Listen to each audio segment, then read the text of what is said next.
Hello, and welcome to the Library is Open podcast, the official podcast of Bywater Solutions. Today, we are thrilled to have very special guest Mychal Threets on the show. Enjoy!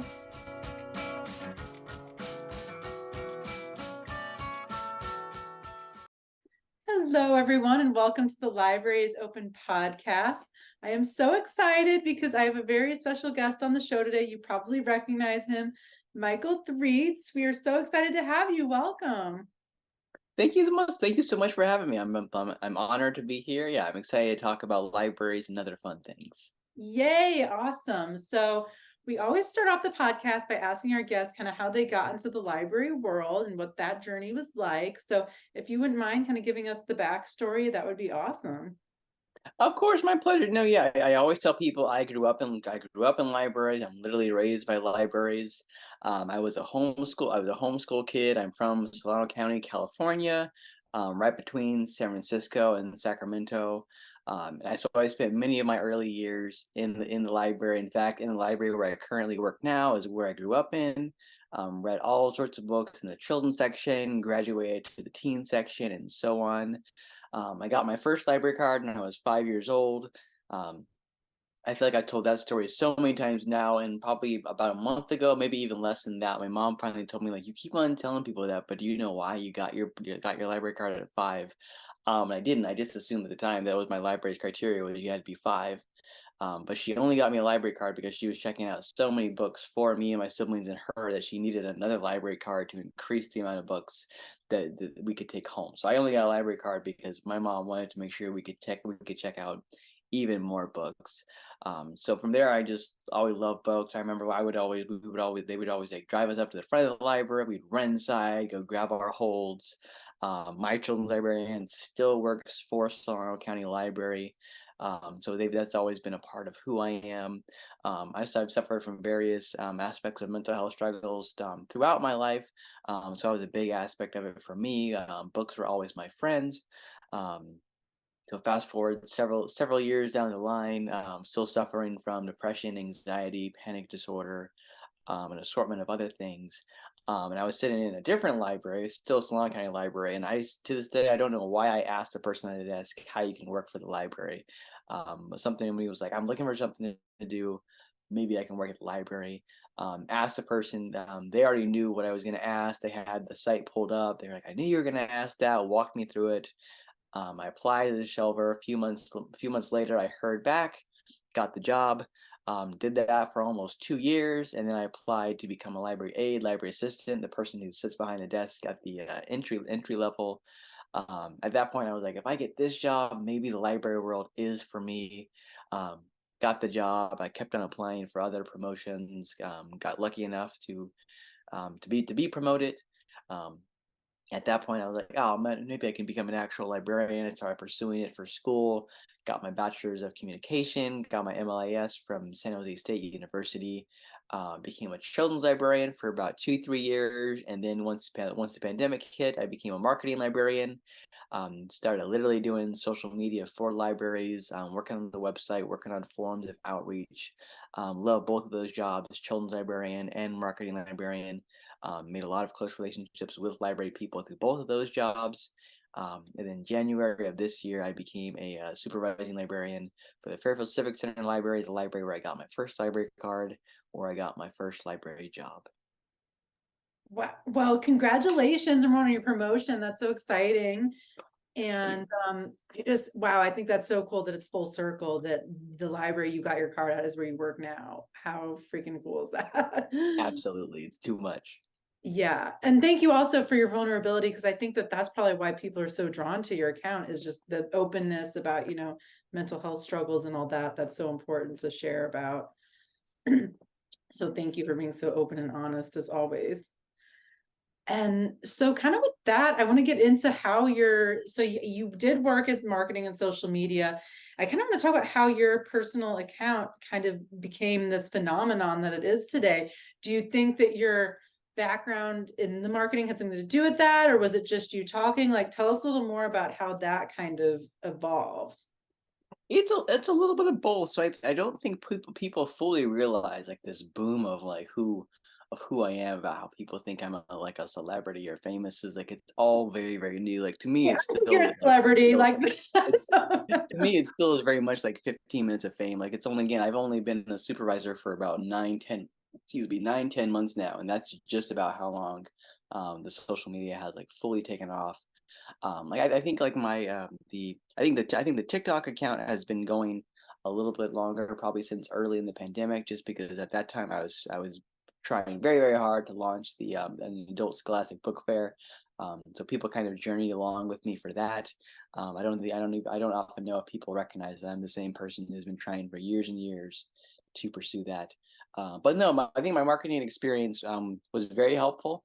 But I'm 33 years old. I've been doing social media for a long, long time, for about 20 years, since the MySpace days. I've been chronically online for quite some time.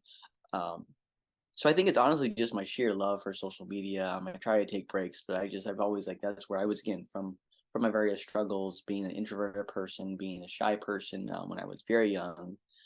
It's always been easier for me to make meaningful relationships through social media for a very long time. So I think just that is kind of like how it's gone across. But then I think the library stories that people seem to connect with, I first started telling those about 5 years ago when I became a children's librarian. I would go to local schools. I was doing multiple story times a week. And then going to do story time with kindergartners, with preschoolers, with first through third graders, and then just being willing to listen to them. I was privileged to hear their unhinged, chaotic stories of truth, and just their pure silliness, and their willingness to tell you their chaotic thoughts, that they're all over the place, they're unfiltered in the best of ways. And when I first started hearing those stories, I was like, oh, they're making my day, they're making me happy, they're making me laugh most of the time. I was like, maybe someone else needs these stories too. And at that time, I was only sharing them to my Facebook wall, and people around me were like, "Ah, that is hilarious. That is great." Exactly. And I have a lot of like library friends, teacher friends, and they were like, "That's exactly how it is for me." I was like, "That's great. That's what we're trying to do. We're all trying to connect. We're trying to just share stories of joy to get us through the day." And then when I got to marketing, I didn't get to do it as much. I still got to hear some really cool stories, but being behind the scenes, I wasn't privy to the same stories. But then now that I'm a supervisor, I'm back in the public face every single day of the week. I'm A lot of people are mistaken. I'm no longer a children's librarian, but being a public librarian, you bounce back and forth from the front information desk to the children's desk, and I'm often on the children's desk just because of the amount of people who are employed on staff. So that's when I've just started hearing all those stories. And I was just telling someone the other day is I don't remember why I switched to videos this year. I think I just heard I remember which story took off, and I don't remember why I shared it as a video as a reel. I just did. I probably thought to myself, I'm busy, but people need to hear this story. It's going to take me maybe 2 minutes to record the story and then get it posted, and then people just loved it. So I think just my general experience, love for social media, is what has led to me being able to create these stories. And then just people have connected. I think we live in a dark, negative world, so I think um, the wholesomeness that I'm honored to witness and observe on a weekly basis is just something that people have needed in their lives. And I'm happy that it's a library. I love that people are remembering the library again, that they're coming back. I love that I get to talk about multiple different agendas, if you will, just library joy, about belonging, about how everybody belongs in the library, kids, families, people who just need a place, the unhoused, and mental health. So it's just very cool that I get to tell these stories and people respond to me and tell me how much it means to them. Yeah, wow. So you said a few things there I want to touch on. So the age thing, because you're millennial, we're about the same age, and so I do think that we are in that sweet spot where we grew up with all the forms of social media, right? The MySpace, the Tumblr, the all that, and so I think that does give you probably like a unique perspective on and just growing up with the internet too. I mean, we've gone through so much. Hmm. And just again, also to the way that like you said, people really respond to your stories, because something, I have found too is our attention spans, or mine at least, is shorter with social media. But you have a way about you when you tell your stories that I will watch the whole video for 2 minutes or whatever, which is hard in the constant world of scrolling to like keep someone's attention for that long. So that's impressive that you are able to get people's attention for like 2 minutes and like listen to this story.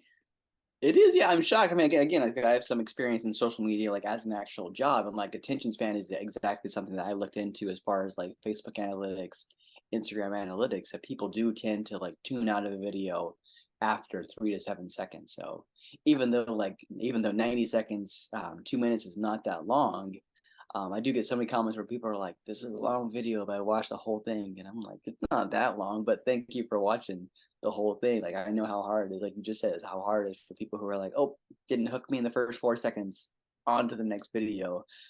So it's very cool that people do take the time to watch the full clip. I'm even more honored that some people started being like, as soon as I see your face, I just like it. But then they watch the whole video, so I'm like, wow, that means so much to me. And I think the biggest shock to me, apart from the whole response that I've gotten, which is very daunting and awkward for me, is that I never expected kids to watch the stories that I Mm. tell. Like I never once was like, oh, this is something that kids are gonna watch, they're gonna enjoy. But I get so many messages from library grown-ups who are like, oh, I brought my kids back to the library and my kid watched your video. They want me to tell you that they love the video. They want me to show you that they got their library card. They want me to show you that they checked out these books. So yeah, I think it just one, it's just the length of the video, and then I'm not always talking about dinosaurs and things. Even though I love those. I think that's like my biggest like celebrity moment is that the Eliza Peterson liked one of my videos. She's the TikTok famous person who was talking about the dinosaurs and the meteor with God. So that was like my big like, oh, that's perfect, bucket list accomplished. Now I just have to meet her. But I love that even though my content is not made for kids, I love that they do see it, and I'm also very conscious now that they are watching it, and that's also why I choose some of the words that I say. I know sometimes people kind of respond to like, why do you say that? And sometimes it's because I know that kids are watching it, and also just because I'm trying to push that the joy part of life that we all need. Like whenever I talk about mental health, it tends to either be that I had a hard day, so I'm trying to tell the world what I want to hear, hoping that it might help somebody, or it means that someone has messaged me via various DMs, or I've come across a comment where someone talked about their anxiety, their depression, their feelings of not wanting to be in the world. Um, so oftentimes it's either I make those messages for myself, or because I think someone desperately needs it, and I'm I'm happy that I can help in even the smallest of ways.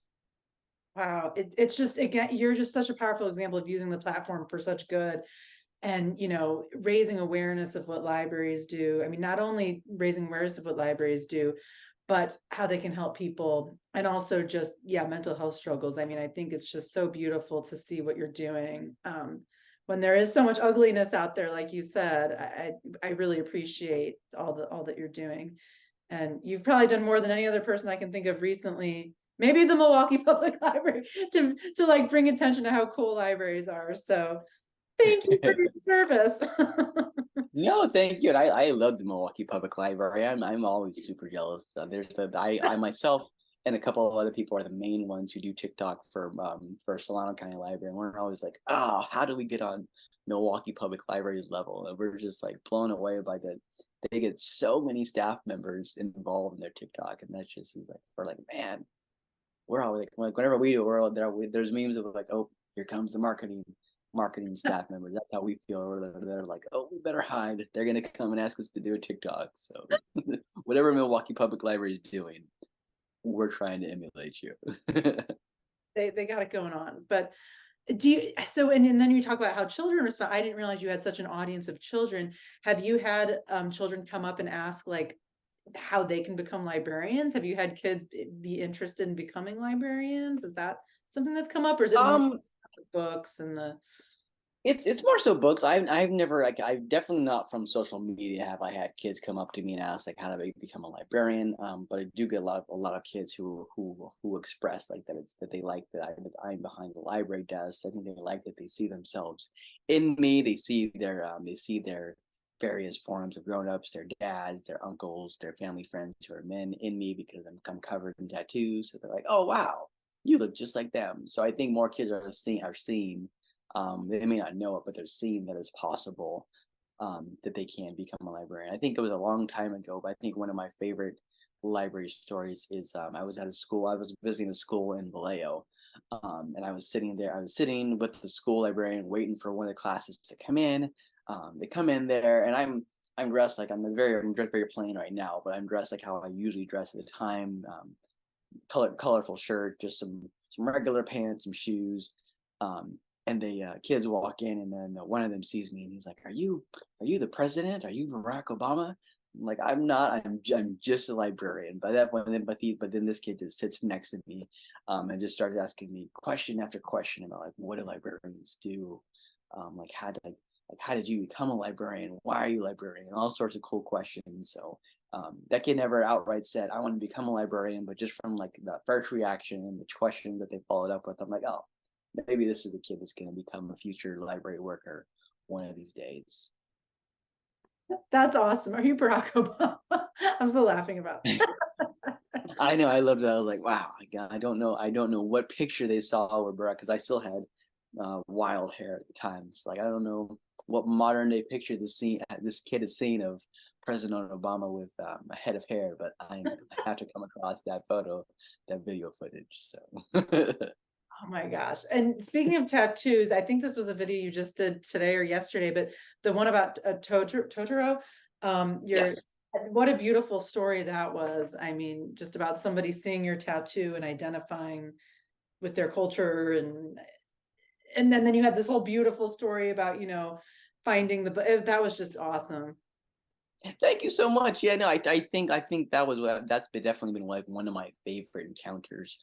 Just because like one of my closest library friends has loves Japan, lived in Japan, all that sort of thing. And so I've listened to their stories about Japan for so often. So for me, it was just like super cool to have this person come into the library after all of these stories I've heard.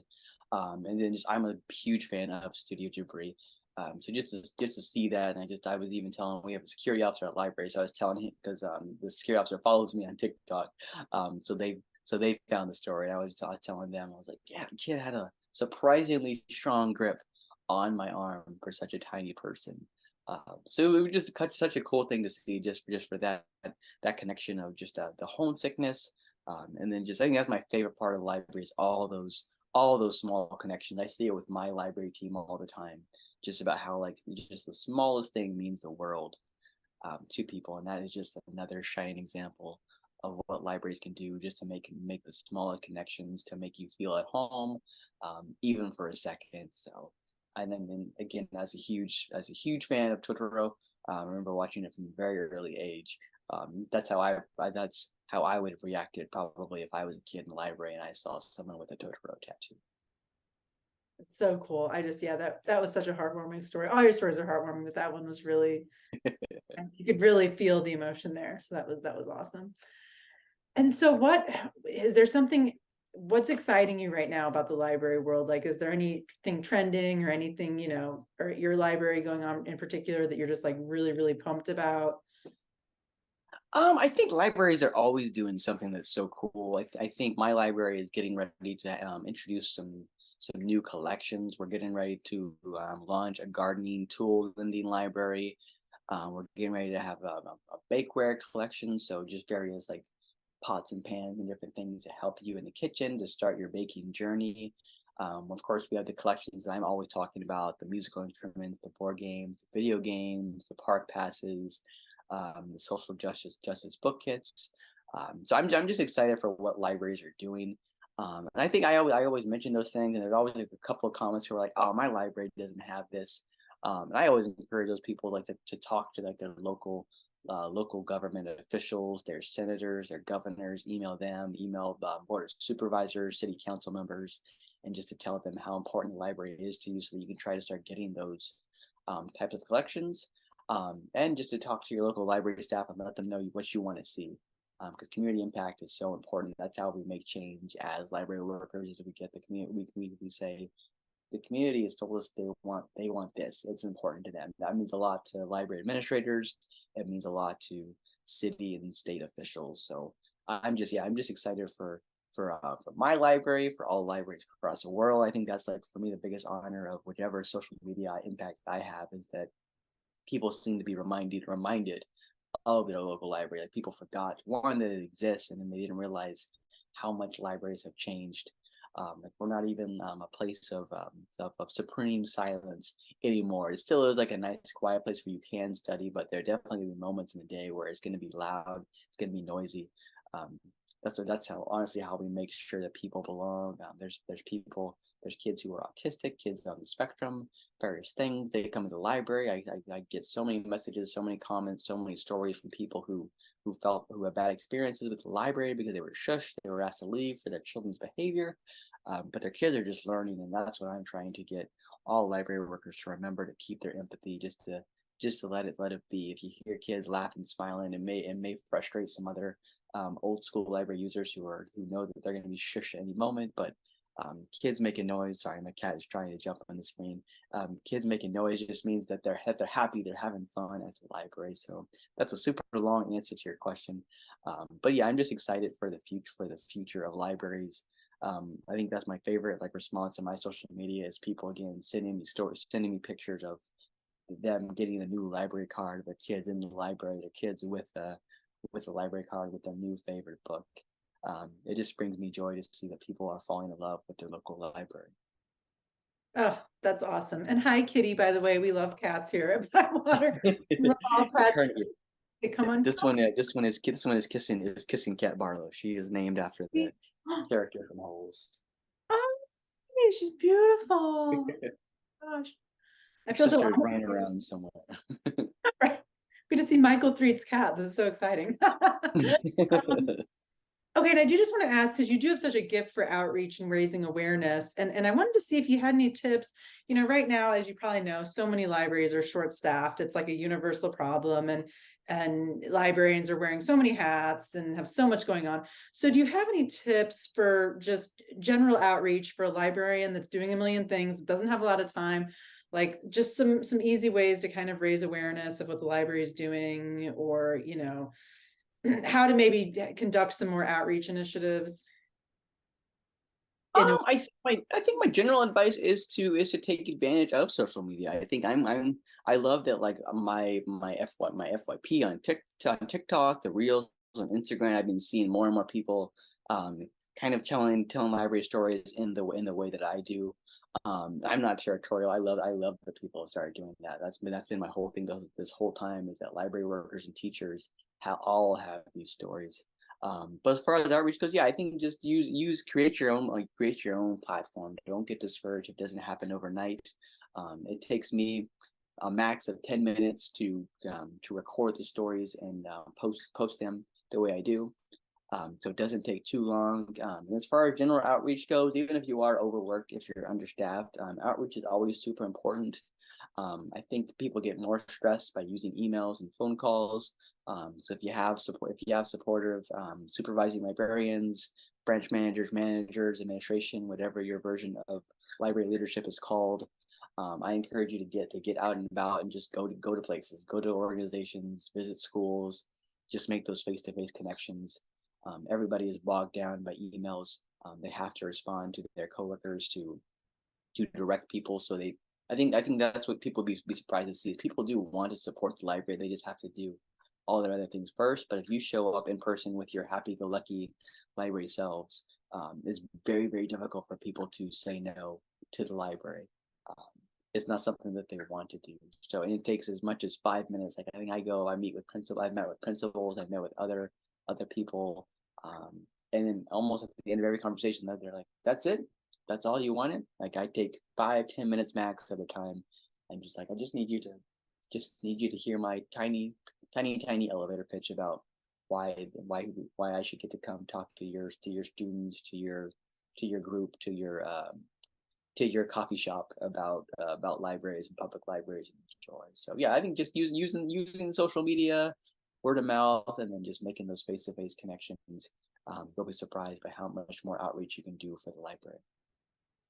Awesome. No, that's those are some great points, and it only takes a few minutes, like you said, to make an impact. So that's awesome. And I guess just one final kind of question. Do you have any goals for yourself or your social media account where you see yourself going in the next few years, or kind of just keeping on and seeing where it goes? Or do you have any, live Um, actions? I don't at this point. I think I've far and far and far surpassed any social media goals I ever had. Um, when the first viral video that I remembered like that took off for me, is the one where the kid was sitting at the desk in front of me with that grown up, and they said, "Mama, is it a boy librarian or a girl librarian?" I was wearing my mask at the time. My hair was big and fluffy, just as it is. And I've gotten those questions so many times throughout my career, just because people are programmed to think that it's women at the desk. So many people say, "Oh, thank you, ma'am," and I'm never offended by it. I'm like, it's what they're used to. And it was just such an innocent question from that kid. But I still saw the grown up eyes light up, like, "Oh no, how's he gonna respond?" But then they did the cool thing. They were like, "Let's ask him. Maybe he'll be honest. Maybe he may either brush it off or he'll answer." And I say that because at the time, my goals for that video were maybe 1,000 people would see it. Maybe I get 1,000 views, and I think 1 million people have seen that one. So those were my goals. My goals were just for a few people to see it. I was just hoping that my friends and a few strangers might come across it and appreciate these stories. So I've my social media goals have been blown out the water with what's going on. Um, I'm not a celebrity chaser other than Eliza Peterson. Um, but I love that there are people who have a far more significant platform than mine, who have been willing to share my stories, and who even just like shared stories themselves. I think I've seen Cheryl Lee Ralph from Abbott Elementary, talking about libraries, visiting libraries. I've seen Jennifer Garner visiting libraries. There have been other people, especially with NYPL, doing their Jay-Z display, going to that library and doing different things. So I'm not a big part of it at all, but I love what I've been able to do so far. So yeah, you said it best. Keep on keeping on.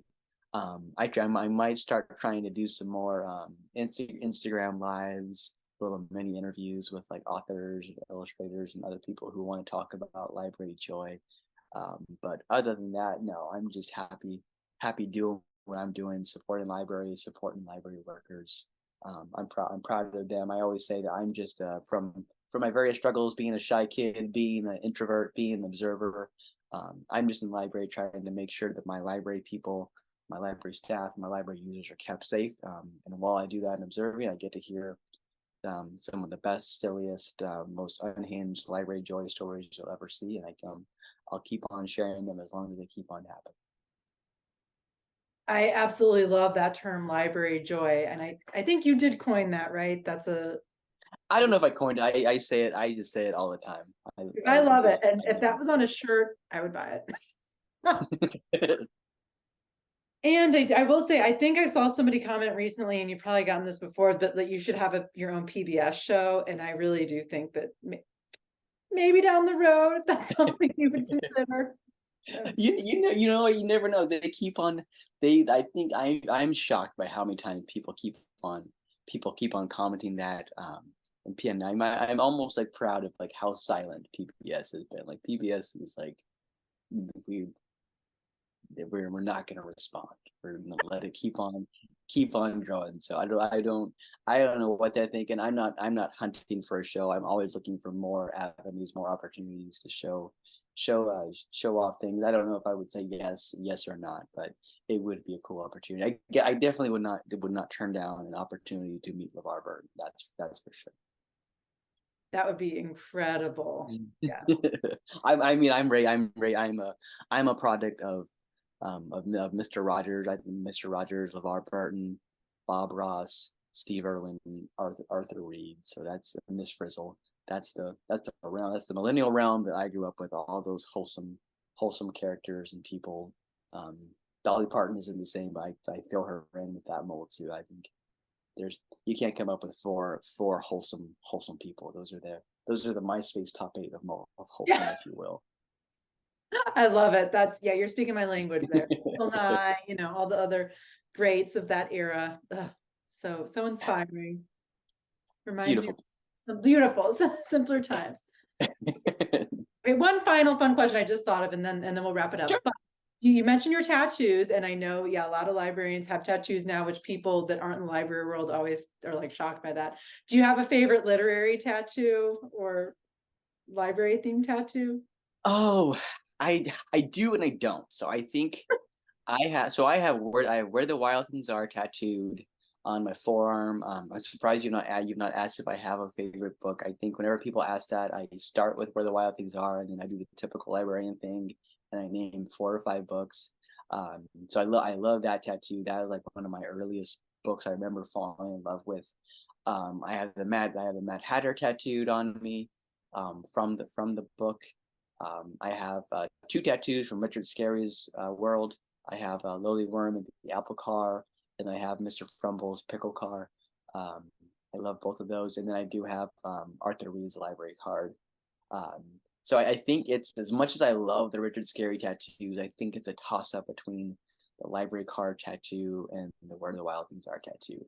I think the library card tattoo is probably everyone's favorite. It's even my mom, who's not the biggest fan of me having so many tattoos. That's the one tattoo I had that she was like, okay, that's a great tattoo. Those are all epic. That's you did good. You did good with those choices. Solid choices for sure. Well, do you have any final thoughts you want to share before we wrap up the podcast? I think whenever I try to give final thoughts, I think for me, it just I always encourage people to support their local library. Keep on sending if you watch, if you listen to this, I think feel free to message me if you want to have me send support to library people. I love doing that. If you can send letters to library staff, to library workers, even if it's totally random, if you don't know the name, if you just say, "Dear library staff, my local library," would make their day to receive a letter from people who support libraries. And then I just encourage you to go back to your library. I always say a lot of people have had negative experiences with their local library. And the library people, as I'm sure you know, library people are not superheroes. I love that people sometimes call us superheroes. We changed out capes for cardigans. But library people are regular people. Sometimes we have a bad day. If you had a negative experience, there's a 99.9% chance whichever library worker you may have had a negative experience has been overthinking that situation for years and years and years. So if you go back to the library, I'm sure they've been waiting for you to return so they can make it right. That you belong in the library, kids, teens, adults, the unhoused, the mentally ill, whomever you are, whatever your story is, the library is there for you. I love books. Libraries are always going to be about books, but there's so much more than books. But you also haven't read every single book, so I'm sure there's a book waiting out there for you to make your reluctant reader self a bookworm for life. So I think that's my parting message.